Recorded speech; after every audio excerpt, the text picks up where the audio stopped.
While the show has an obnoxiously long name, the world's finest assassin gets reincarnated in another world as an aristocrat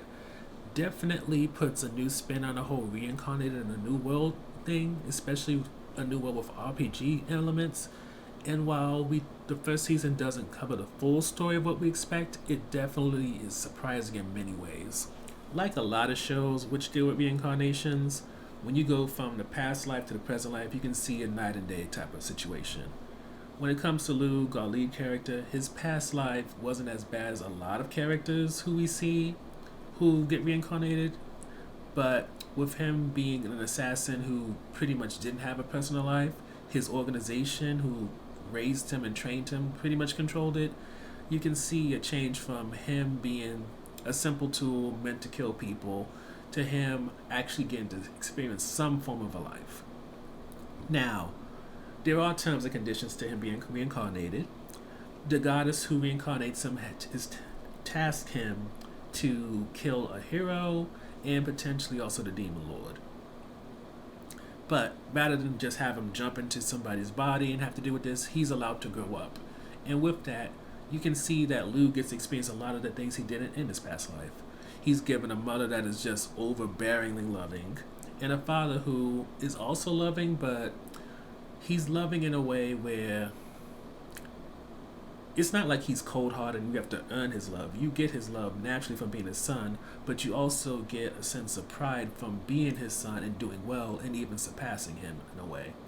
For what Luke is born into is a family that is known for their assassins. And for a specific kingdom, they are kind of the ones who, when people don't want to go to war, you go to this family, especially if you know what they do. Now, aside from being born into a loving family and having that experience, Luke also finds various women who become either his assistant or like assistant to him, or assistant to him in order to keep up one of his covers. And whether you're talking about Tart, who he discovers and becomes his personal assistant, if you're talking about Maha, who, when one of his undercover situations, she becomes like assistant to him, or you talk about Dia, who was one of the people who he learned and also cultivated magic with. While sometimes a lot of these relationships seem manipulative, and Maha even calls this out once, there's also this realization that for most of Luke's past life, he lived undercover, so he had to form like very calculated relationships. And while you can see with these girls, a lot of his relationship is like that because of how much mana they have in terms of magic. As time goes on, it feels less about him manipulating them to keep them on his side and more about cultivating relationships with them so that once he completes his obligations to the goddess, he could have a real life which has some type of purpose beyond him fulfilling his family's traditions. One of the top highlights of the show is definitely Luke's relationships. Mainly because, as much as you can see, he kind of takes the way he used to handle people in his old life to his new life in terms of seeking out people who are useful to him, that can get him what he needs or help him complete the mission. In time, he creates these bonds that they never lead him to have those kind of relationships where his, like, he breaks out of his sort of cool jaded persona. But while his actions may not be grandeur or like really noticeable, the way he talks to them changes, the way they interact changes, and it really gives you the vibe that rather than make it a big gesture that, oh, now he understands what it means to have a family, what it means to have friends, what it means to have somebody he's romantically interested in, it's all very subtle. Like, when it comes to who he was in the past, it's not that he didn't understand how to have a relationship, it's just he didn't have the opportunity to really craft that with somebody and to really build a long-term bond with someone. Yet in this new life, he's actually able to take a lot of the stuff that he was using either for theory or practicum to get a job done, and he can actually explore what it means to have somebody that, through thick and thin like Todd, will be there next to him and take care of him in a way that even if they have to sacrifice themselves, they'll do what it takes. Then with Maha, even though, like most of the women outside of his mother, of course, she has feelings for him, you get a sense of what it means to have somebody who's a partner, a best friend, someone who may have a romantic interest in you, but rather wait until they're your equal before they pursue an actual relationship.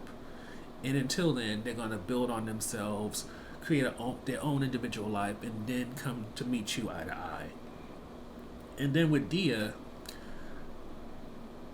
when it comes to Luke, you can tell that he benefits greatly from being an assassin in a past life because when it comes to cooking, cleaning, taking care of himself, he pretty much can do it all to the shock of his parents, yet also to the pride of his father. But one thing he doesn't know is magic, and with Dia, just the joy you see him have with experimenting and learning from her, and it being in a way where he's not just learning with her for the sake of killing the hero, but also experimenting and getting curious. It's that playfulness that comes from that love and admiration that goes beyond the end goal that makes their relationship so beautiful to see, especially towards one of the last few episodes when it becomes clear that not just with Maha there's more there, and maybe to a point with Todd, but with Dia, as much as you can see him talking about being with her as just a thing so that it satisfied his mother and his position, again, there's just this vibe that Luke is not a person to do grand gestures, to have these real notable changes, and the show doesn't like use chibi faces and all that to kind of like make a moment over dramatic. Instead, they really try to focus on just subtle human behavior shifts so that you can tell from the way that Luke starts talking to somebody to how he talks to them toward the end, or even how he interacts with them, that he is growing as a person or else tapping into a well that has been swelling for so long that he's just drowning in the pleasure of just having people in his life that care about him genuinely and not just for what they can do for him. Not what they can do for him. Not what he can do for them.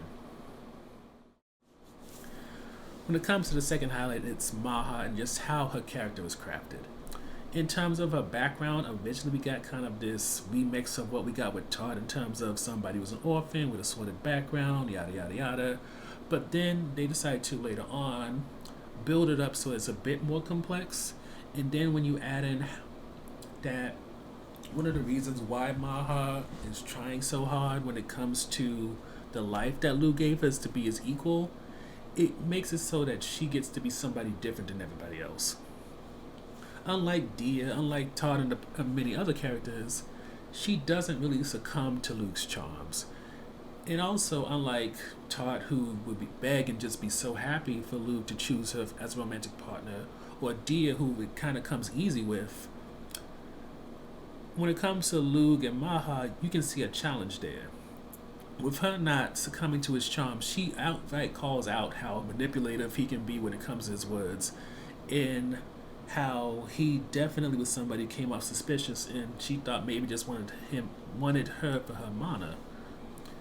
But in time, you can see their relationship evolved, and when we just spoke about Luke's relationships, perhaps the best way to understand how his character evolved and changed when it comes to treating people, you have to directly look at Maha in order to understand that. For with everyone else, you can definitely see the charm and just see him maybe being less manipulative or less telling people what they want to hear. But with Maha breaking through his bullshit, it definitely forces you to understand that he is evolving and he is trying to be more genuine. It's just certain things he may know in theory, and maybe he had some minor chance experience in his past life, but with her, it's practicum in real time, and he has to, be on his feet a bit more and be more genuine in the moment. When it comes to the on the fence topic, one of the things that we kind of got disappointed in is that in the first few episodes, when it comes to the, for lack of a better term, RPG elements in terms of there being over 100,000 skills, all these different kind of powers and elements and types of magic and whatever, we see a lot of that in the beginning, and it's explained to us and made into a big deal, but then after a while it kind of drops off. No longer are we talking about promoting skills and making things better. And while, yes, we see Luke come up with these different type of weapons and attacks, his work as an assassin and all that these skills and magic can do for him kind of gets put on the back burner, and not just because of his training, but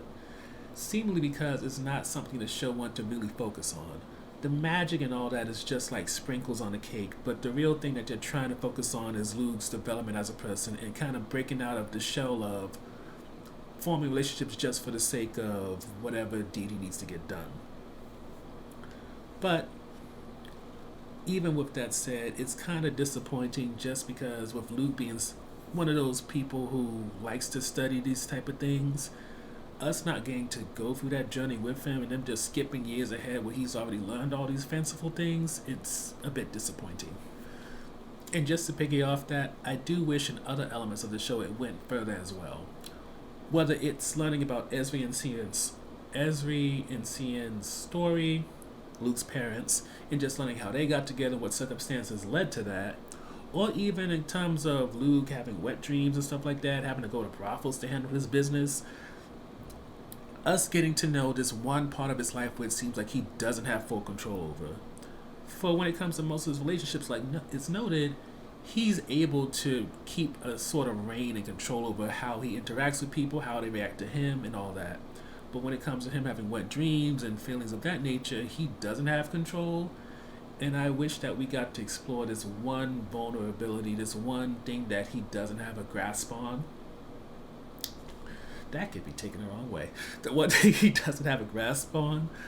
so that we could actually get to know Luke beyond the facade. For as much as Maha may kind of like point out the bullshit, she doesn't necessarily get beyond that wall that he puts up. She just, if anything, Luke just learns of different ways to handle her and maybe just be a bit more genuine with her because she recognizes what he's trying to put out there. So, the last on the fence topic will be Tart, and it's mostly because, as noted when it came to talking about Maha and even Luke's relationships, as much as you appreciate Tart being somebody who's there for him thick and thin, will probably even sacrifice her own life for him, she doesn't really develop as a character. All she is somebody that loves and adores Luke, and while she knows that she will never be his first choice in terms of romance, in terms of friendship, whatever, it just comes to a point where you just feel bad for her because she doesn't really build a life for herself. I mean, not to keep hopping on how well they did Maha, but Maha gets to have her own business outside of Luke. She gets to have her own life outside of Luke. So if Luke never saw her again, she'll be fine. Tart, on the other hand, she is so enwrapped up in his life as both his assistant and like a maid and assistant when it comes to assassinations. If Luke ever decided to be done with her, I don't know what would happen to her. What would she even do? And that creates a bit of a problem because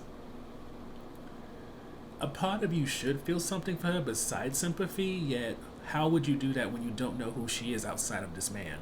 Well, I think at the end of the show he's like 16 or so, young man. The last on the fence topic deals with the ending, and only because there's a trick involved in it, which makes it seem like, yes, we did all this building up to, but we're not going to get to the real heart of the story, the real meat of it just yet. Instead, just see this all as an origin story. And considering we went through 12 episodes, having that all be just a foundation building and not us really getting somewhere,